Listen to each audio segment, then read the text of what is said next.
71% of Earth's surface is covered by water and the rest part is land. Ocean holds about 96.5% of Earth's water and 1% is the fresh water that we can drink. But this 1% of water is not sufficient to all of us to use it in our everyday life. For this reason, scientists discover a process that seawater distillation.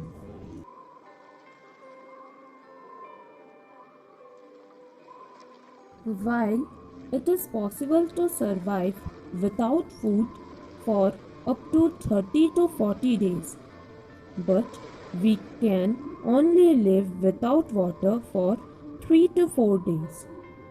There are numerous places in the world where fresh water is scarce.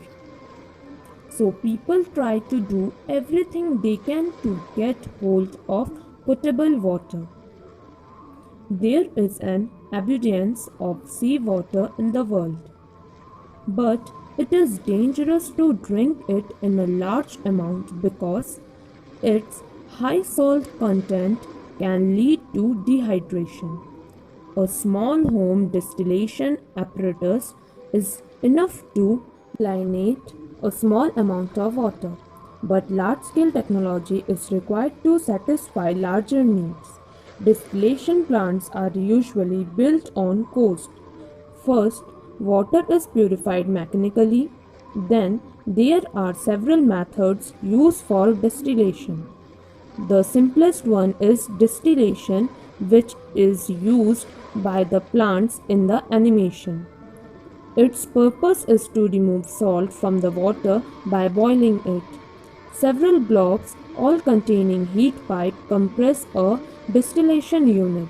Hot steam is pumped out by these pipes, while the unheated seawater is sprayed from the top onto the surface of the hot pipe. Seawater cools the flow of the hot stream, which condenses into fresh water inside the pipe and flow out of the bottom.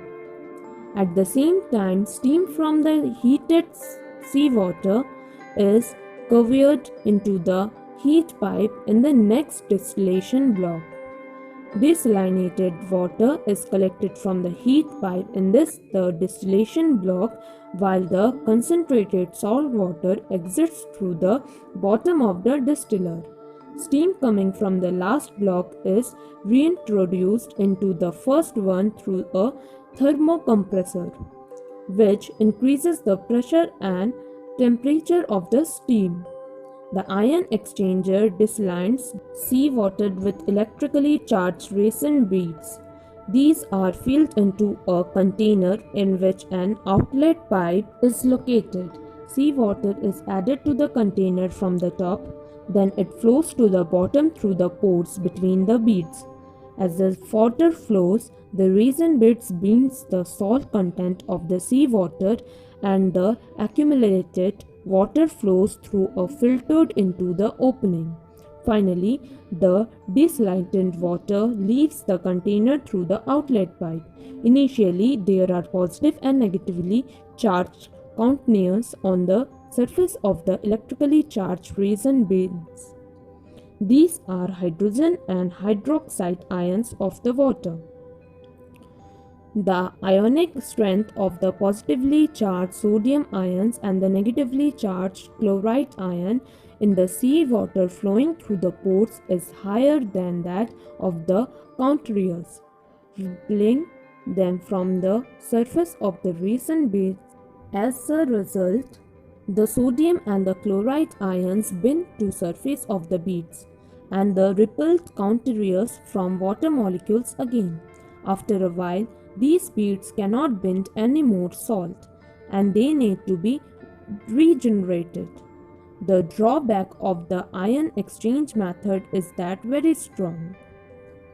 The acid and alkalis are required to clean the sodium and the chloride ions from the surface of the beads, which is turned can cause serious harm to the environment. During electrodialysis, Seawater is pumped at a high pressure through membranes to which electric current is applied. By the time seawater passes through all the layers, the membrane will already have filtered all the salt and the desalinated water exits through the outlet pipe.